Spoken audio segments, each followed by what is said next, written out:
continues to get better and better for India when you approach the end of day 3 today. Round 3 today saw the India Open and the women's category put on a dominant show if you have to look at it.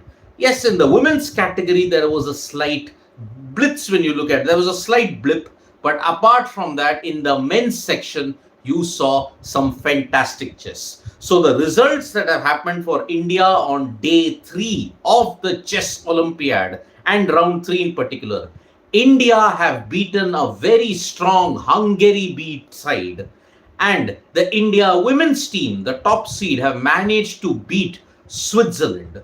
So the India men's open team have beaten Hungary B 3.5 to 0.5. India women's team, on the other hand, beat Switzerland 3-1.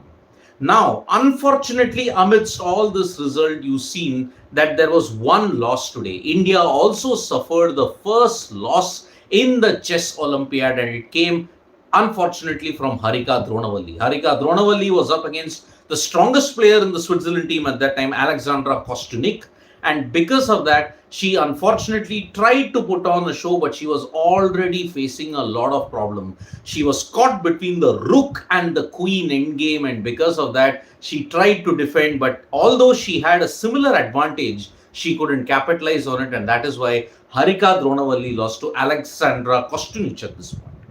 But Divya Deshmukh, Vantika Agarwal and Vaishali Ramesh Babu, Tanya Sachdeva today took a break. So Vaishali Ramesh Babu, then looking at it, Vantika Agarwal and Divya Deshmukh all put in some fantastic performances to ensure that India won the encounter 3-1 and pocket 2 more match points in this chess Olympiad situation.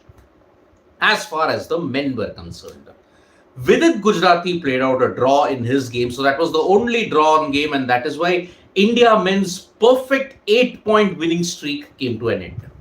But then came the absolute wonder exploits from the 3 wonder boys of Indian chess at this time: Arjun Erigaisi, Ramesh Babu Pragnananda, and D. Gukesh.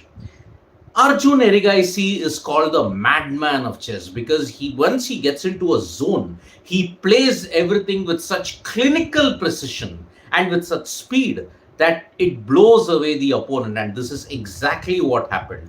Arjun Erigaisi played like a man possessed today, and his fast, accurate moves ensured that his accuracy rate was at an all-time high, and that is why Arjun Erigaisi absolutely blitzed his opponent through, and he won that encounter very easily, which has pushed his ELO rating closer to 2,800. Gukesh also played a fantastic game. He was always up on time. He maintained the middle position at this stage, and he also won in quite amazing fashion. Pragnananda, on the other hand, now his game went into a lot of time and it had to grind it out as always. But his solid rook and knight endgame ensured that his opponent just had no answers to it. There was a solid pawn structure in place for Pragnananda also, and because of that, he just could not find any answers, the Hungarian opponent, and because of that, now Hungary B have lost, and it was quite a strong Hungary team. The Hungary A side have got the likes of Peter Leko and Richard Rappo. They are all very, very good players in the top 2,700 bracket at this stage. Leko, as we all know, is one of the legends of the game, and that's why, luckily, when you look at it, India avoided Hungary A in this round as well. Now, tomorrow we will see what round, who's the opponent that India will face at this stage. So, with Pragg and Gukesh winning, as well as Arjun blitzing his way through and Vidit having a draw, India at this stage, no team has gotten to 12 perfect points. And India at this stage seem to be on the edge, both in the men's and the women's section. They are right on top at this stage. Yes, the loss that Harika had will really hurt her. But India, be rest assured that Vantika Agarwal and Divya Deshmukh in particular put on a superb game.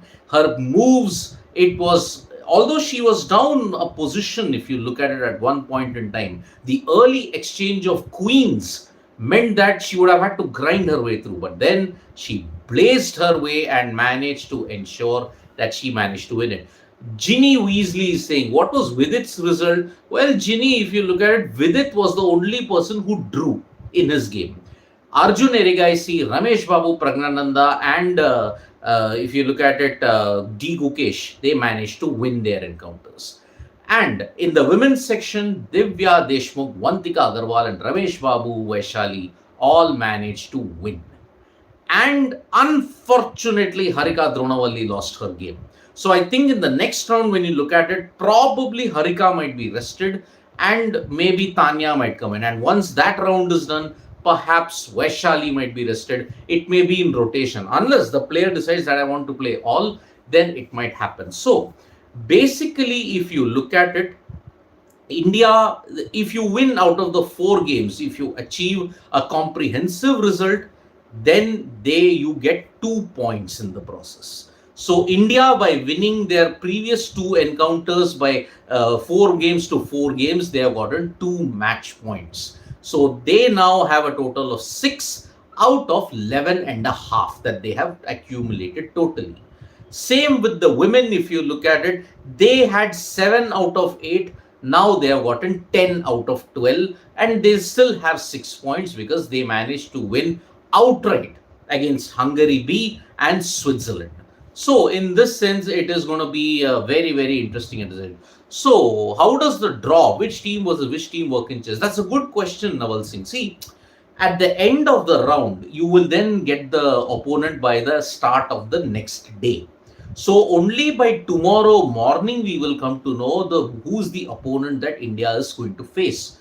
But India has already beaten Morocco, India has already beaten Jamaica, India has already beaten Hungary, India has beaten Switzerland, India has beaten Iceland. So that is why the slightly weaker teams have been done away. You're now going to come into the business end where you're going to see a lot of intense action. So kudos to the India men's team and the women's team for continuing the great show. And shout out, yes, Rahul Mahapatra, shout out and give a shout out to us also here. Good start for India, fingers crossed. Ginny Weasley, yes, fingers crossed that they do it well. And Jason, you're welcome at this point. So could you predict India Open next one? Just probable runs according to you, Ninja. I am not so sure, Ninja. I mean, I really can't speculate. I mean, the draws are so random that you just don't know. Maybe I think India might play Switzerland, I think, in the men's section. So what are the standings now? India still remain in the top bracket. Deepyayam Majumdar, they're still there. So some stories of Rishi Anand related to you. Yes, he is. So with that, I bring an end to this coverage. We'll be back very shortly for the Diamond League 3000 meter steeplechase event. Avinash Sable will be there at, you may say, at 12:39 a.m. IST. Rahul Mahapatra, Magnus was late today. Absolutely. By the way, even the women's team, the India women's team, were late in their game against Czech Republic. But the sportsmanship of the Czech Republic team was simply magnificent. They refused to start the clock because there were some conveyance troubles in Hungary at that point. The bus was late, some other problems were happening. So the Czech Republic team, in a brilliant act of sportsmanship, said, we are not starting the clock. Let them come, we will then start it. They were all, the Indians were very, very emotional when that happened. They were very happy with the sportsmanship that was there. So Mustafa, Arjun was just too good. His queen sacrifice followed by mate was just too good. I mean, you look at even Divya Deshmukh, she checkmated in a brilliant way. And Arjun, I mean, you've luckily got a golden generation. Gukesh has made it to the World Chess Championship, but don't worry. Arjun Erigaisi is the next big thing along with Pragnananda. And with it, this golden generation will ensure that India's chess is taken to new heights. And they say Arjun is very underrated. I think he is one of the best things currently that has happened to Indian chess. So kudos to Arjun Erigaisi for ensuring that he's continuing on the fine path that is there. So thank you so much, folks, for joining us for this live. Subscribe to Sports Today. We'll be back in 20 minutes for Avinash Sable in the Diamond League. Bye-bye.